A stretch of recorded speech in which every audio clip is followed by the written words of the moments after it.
Hello everyone, welcome back to our channel Rahul Jain fintech. मेरा नाम है राहुल जैन और मेरा नाम है प्रीतम।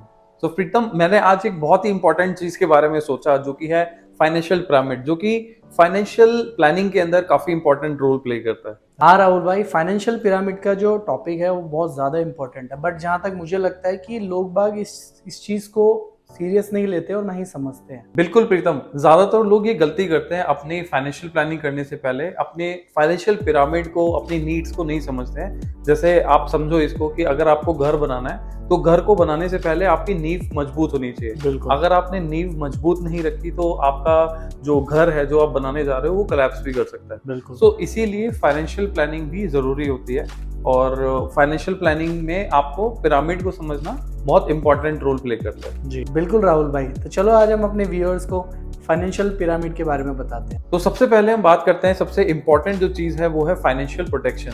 अब अगर आपको फाइनेंशियल प्रोटेक्शन को समझना है तो सबसे पहले आपको लाइफ इंश्योरेंस, हेल्थ इंश्योरेंस और इमरजेंसी फंड को ध्यान में रखना होगा, क्योंकि अगर मान लीजिए कोई भी अनएक्सपेक्टेड आपके इमरजेंसी मेडिकल्स आ जाते हैं तो उस केस में आपके एक्सपेंसेस काफी हो सकते हैं। ठीक है, आप हॉस्पिटल में बिल पे कर सकते हो, या अगर मान लीजिए आपका इनकम का लॉस हो जाए तो आपके पास अगर टर्म इंश्योरेंस नहीं होगा तो फैमिली को एक कहीं ना कहीं बर्डन होगा, जिसके लिए फाइनेंशियल बैकअप होना बहुत जरूरी होता है। तो इसीलिए मैं आपको बोल रहा हूँ सबसे मेन और सबसे इंपॉर्टेंट जो एस्पेक्ट है आपका पिरामिड के अंदर, तो आपको समझना है कि आपकी फाइनेंशियल प्रोटेक्शन बहुत जरूरी होता है। बिल्कुल। फॉर एग्जांपल, आपने अपने फ्यूचर के लिए एक अच्छी सी इन्वेस्टमेंट करी है जो कि आप अपनी लाइफ में करते हो, और अपने हेल्थ इंश्योरेंस नहीं है आपके पास, और आपकी फैमिली में कोई ऐसा क्रिटिकल इलनेस हो जाती है, आपकी फैमिली में कोई मेडिकल इमरजेंसी आती है, तो आपको वो गोल्स को ब्रेक करना पड़ सकता है। अब आप जब गोल्स को ब्रेक करोगे तो आपको भी पता है कि भाई आपके जो जितने भी एक्सपेंसेस होने हैं मेडिकल में, और हेल्थ इंश्योरेंस नहीं है तो आपको वो पे करना ही पड़ेगा, राइट।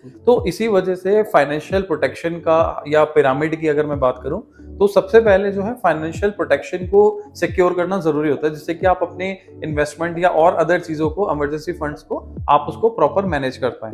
तो यही सबसे बड़ा रीजन है फाइनेंशियल प्रोटेक्शन के अंदर कि फाइनेंशियल पिरामिड को समझने के लिए आपको सबसे पहले फाइनेंशियल प्रोटेक्शन को ध्यान रखना होता है। इसलिए हमें सबसे पहले बेसिक फाइनेंशियल प्रोटेक्शन का ध्यान रखना चाहिए।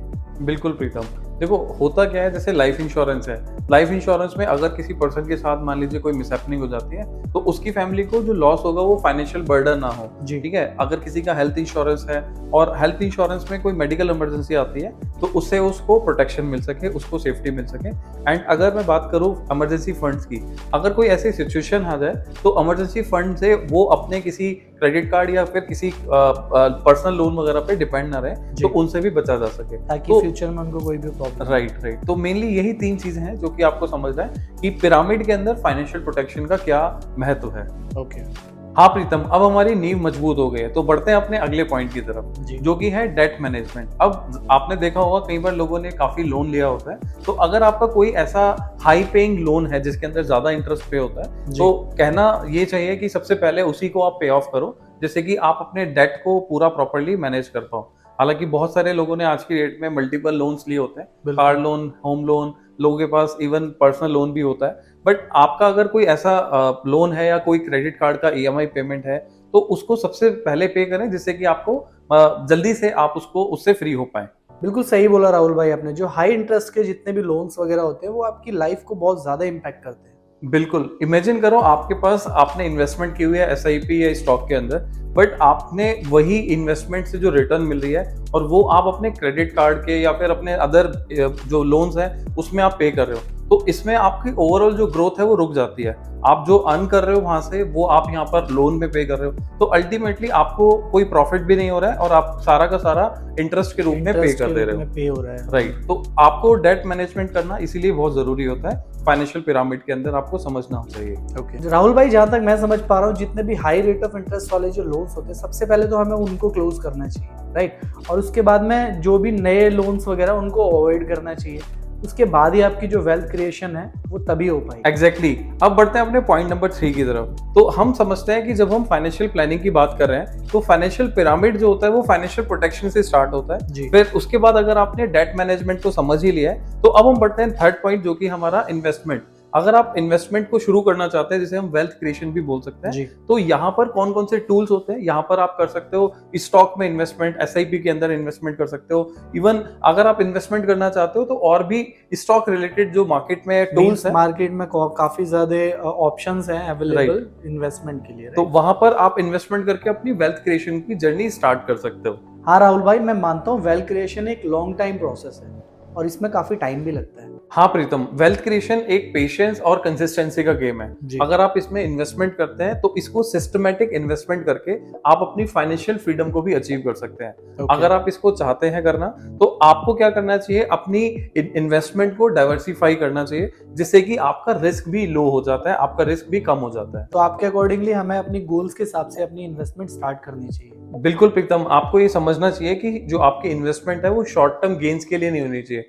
एक लॉन्ग टर्म पर्सपेक्टिव के लिए होनी चाहिए। अगर मान लो आपका बेसिक्स क्लियर है, आपके बेसिक पिरामिड आपके क्लियर हैं, जैसे फाइनेंशियल प्रोटेक्शन है, डेट मैनेजमेंट है, तो आप अपनी इन्वेस्टमेंट शुरू कर सकते हैं। और ये शॉर्ट टर्म गेन्स के लिए बिल्कुल भी प्लान ना कीजिए, आपको लॉन्ग टर्म के लिए ही इन्वेस्टमेंट करना चाहिए, जैसे कि आपका रिटायरमेंट प्लानिंग हो सकता है, चाइल्ड की एजुकेशन हो सकती है, बच्चों की मैरिज प्लानिंग हो सकती है। तो ये सारी चीजें आप यहाँ पर कर सकते हो। और इसके अंदर तो मेनली जो टूल्स आते हैं वो स्टॉक इन्वेस्टमेंट हो सकता है आपका। अगर आप प्रॉपर्टी में भी इन्वेस्टमेंट करते हैं तो वो भी आपका इसके अंदर कवर हो जाता है। अगर आप इसमें एसआईपी इन्वेस्टमेंट स्टार्ट करते हैं तो वो सारी चीजें इसमें आती हैं। तो आपको ये समझना है कि आपको इन्वेस्टमेंट या वेल्थ क्रिएशन तभी करना चाहिए जब आपके बेसिक फंडामेंटल क्लियर हो, आपके बेसिक फाइनेंशियल पिरामिड के प्रॉपर गोल सेट्स हो, प्रॉपर गोल सेट हो। यस बिल्कुल राहुल भाई, ये बहुत ही अच्छा पॉइंट क्लियर करा आपने, क्योंकि जिस हिसाब से मार्केट में अप्स एंड डाउन चलते रहते हैं उसके अकॉर्डिंगली हमें लॉन्ग टर्म में ही इन्वेस्टमेंट करनी चाहिए, जिससे कि हम ज्यादा प्रॉफिट बना पाए। राइट। तो अब हम बढ़ते हैं अपने पिरामिड के टॉप लेयर की तरफ, जहां पर है वेल्थ प्रिजर्वेशन एंड डिस्ट्रीब्यूशन। ये एक ऐसा स्टेज है जहां पर आप अपनी लाइफ के सारे गोल्स पूरे कर चुके हो और आप अपनी वेल्थ को प्रिजर्व करना चाहते हो अपनी फ्यूचर जनरेशन के लिए।